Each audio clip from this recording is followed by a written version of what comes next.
রাজ্য পশ্চিমবঙ্গ আসতে চলেছে সপ্তম পে কমিশন। কবে? 2027 সালে। হ্যাঁ, অবশ্যই বলা হচ্ছে সরকারের পক্ষ থেকে যে 2027 সালের জানুয়ারি থেকেই আপনারা এই পে কমিশনের লাভ পেতে চলেছেন। কারণ 2027-এর জানুয়ারিতেই সপ্তম পে কমিশন লাগু হওয়ার জন্য সব রকম চেষ্টা চালাচ্ছে পশ্চিমবঙ্গ সরকার, এবং সেই মতো নির্দেশ দেওয়া হবে পে কমিটিকে যেন ডিসেম্বর 2026-এর মধ্যেই তারা রিপোর্ট জমা করতে পারে।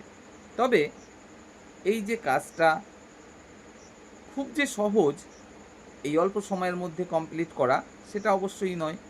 তাছাড়া কেন্দ্রের যে অষ্টম পে কমিশন, তার যে ফিটমেন্ট ফ্যাক্টর, তার সাথে যে একটা সম্পর্ক অবশ্যই থাকে বিভিন্ন রাজ্যের পে কমিশনের, সেটা কিন্তু আমরা বিগত দিনে দেখেছি। যেমন আমাদের রাজ্যের ষষ্ঠ পে কমিশন, সেখানে ফিটমেন্ট ফ্যাক্টর কত ছিল? 2.57। সেটা কোথা থেকে কপি করা হয়েছিল? সেটা কপি করা হয়েছিল কেন্দ্রের সপ্তম পে কমিশন থেকে। কেন্দ্রের সপ্তম পে কমিশনে ফিটমেন্ট ফ্যাক্টর 2.57 করা হয়েছিল, এবং সেই মতো আমাদের পশ্চিমবঙ্গে দেখেছিলাম ষষ্ঠ পে কমিশনেও সেটাকেই কপি করে ফিটমেন্ট ফ্যাক্টর তৈরি করা হয়েছিল। যাই হোক, এই যে পে কমিশন, এই পে কমিশনে মূলত আপনার স্যালারি কতটা বৃদ্ধি পাচ্ছে তা নির্ভর করে কার ওপরে? ফিটমেন্ট ফ্যাক্টরের ওপরে। এটা আপনারা প্রত্যেকেই জানেন।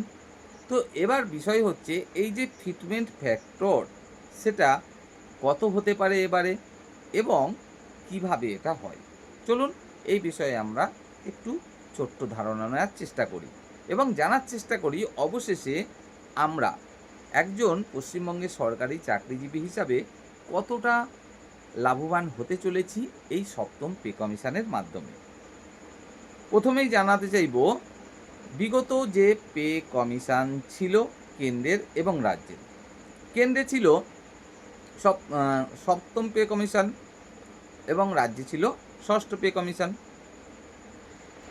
কেন্দ্রে এই যে 2.57 ফিটমেন্ট ফ্যাক্টরটা করা হয়েছিল, এবং যেটা কিনা পশ্চিমবঙ্গের ক্ষেত্রেও কপি করা হয়েছিল। সেটা কিভাবে হয়েছিল?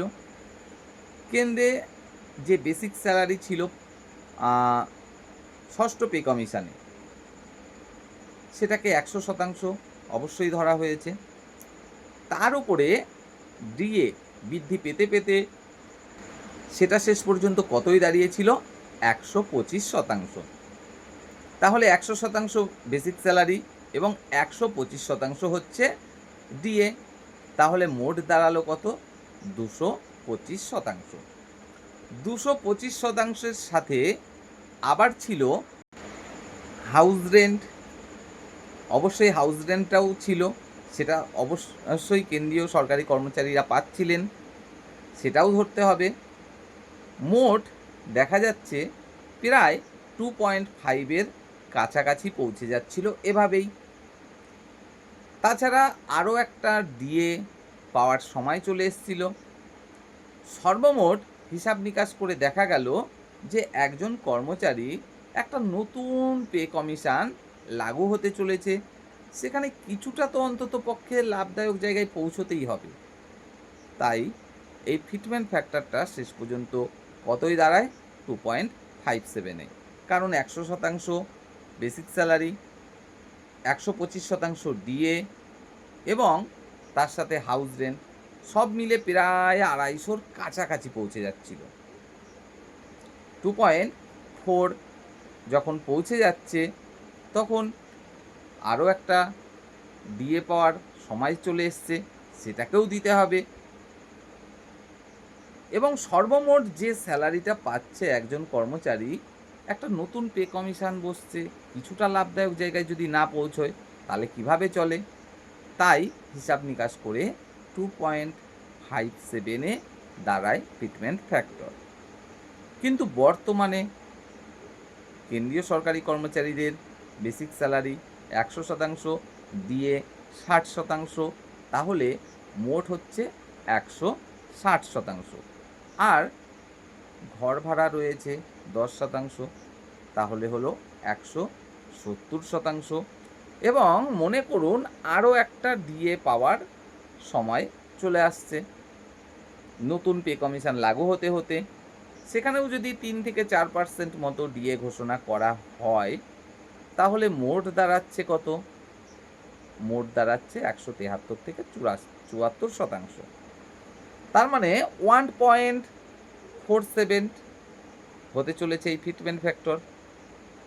যদি সরকার এখন মনে করে যে না, আমি কর্মচারীদের আরও কিছুটা লাভবান হওয়ার মতো একটা ফিটমেন্ট ফ্যাক্টর দেব এবারের পে কমিশনে, সেটা সরকারের একটা ব্যক্তিগত বিষয়।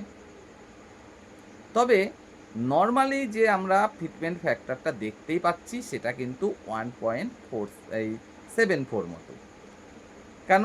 100% ডিএ, 100% হচ্ছে বেসিক স্যালারি, 60% হচ্ছে ডিএ, তাহলে হলো 160%, 10% হচ্ছে হাউস রেন্ট অর্থাৎ 170%, আর একটা ডিএ যদি পাওয়ার সময়ের মধ্যে হয়ে যায় তাহলে 3 থেকে 4%, তাহলে 173 থেকে 174% অর্থাৎ 1.74 নর্মালি ফিটমেন্ট ফ্যাক্টর হতে চলেছে। এর নিচে হওয়া সম্ভব নয়। তবে যদি কেন্দ্র সরকার মনে করে আরও কিছুটা লাভবান হোক কর্মচারীরা, আমি তেমন একটা ফিটমেন্ট ফ্যাক্টর দেব, সেক্ষেত্রে আপনারা ধরতে পারেন আরও 0.10 থেকে 0.20 বা 0.30 এরকম হতে পারে। অর্থাৎ সর্বাধিক ফিটমেন্ট ফ্যাক্টর এটা এবার হতে পারে কিন্তু 1.9 থেকে 2 এর মধ্যে, তার বেশি কোনো মতেই কিন্তু নয়। অনেকে যদিও বা বিভিন্ন জায়গায় দাবি করছেন 3.5 ফিটমেন্ট ফ্যাক্টর হবে, 4 ফিটমেন্ট ফ্যাক্টর হবে, 2.57 হবে বা 2.5 হবে এবারও। তেমনটা কিন্তু কিছুতেই নয়। নিশ্চিতভাবে এটুকু আপনারা জেনে রাখুন, ফিটমেন্ট ফ্যাক্টর এবার হতে চলেছে খুব বেশি হলে সেটা হচ্ছে 1.9 থেকে 2 এর মধ্যে। এবং সেই মতো আপনার যে বেসিক স্যালারিটা রয়েছে সেটাকে গুণ করুন। যদি আপনি বর্তমানে 30,000 টাকা বেসিক স্যালারি পেয়ে থাকেন, তাহলে আপনি সেটাকে 1.75 থেকে শুরু করে 1.95 এরকম সংখ্যা দিয়ে গুণ করে দেখুন বেসিক স্যালারি কোথায় দাঁড়াচ্ছে। এবং সেই বেসিক স্যালারির সাথে আপনি অ্যাড করুন 10% মতো হাউস রেন্ট। যদিও বা পশ্চিমবঙ্গে বর্তমানে 12% পাওয়া যাচ্ছে হাউস রেন্ট, সেটাকে আপনি 10% করুন, কারণ আগামী দিনে এই হাউস রেন্ট কমার সম্ভাবনাটাই বেশি। কারণ কেন্দ্রে যেটা পাওয়া যাচ্ছে রাজ্যেও সেটা ফলো করার সম্ভাবনাই বেশি। তো 10% হাউস রেন্ট ধরে নিন, আর যেটা আপনি মেডিকেল বাবদ পাচ্ছেন 500 টাকা, সেটাকে 1000 টাকা ধরতে পারেন। তাহলে আপনি বুঝতে পারবেন যে আপনার এই সপ্তম পে কমিশন লাগু হওয়ার পরে অ্যাকচুয়ালি স্যালারি কত হতে চলেছে। এই হচ্ছে বিষয়।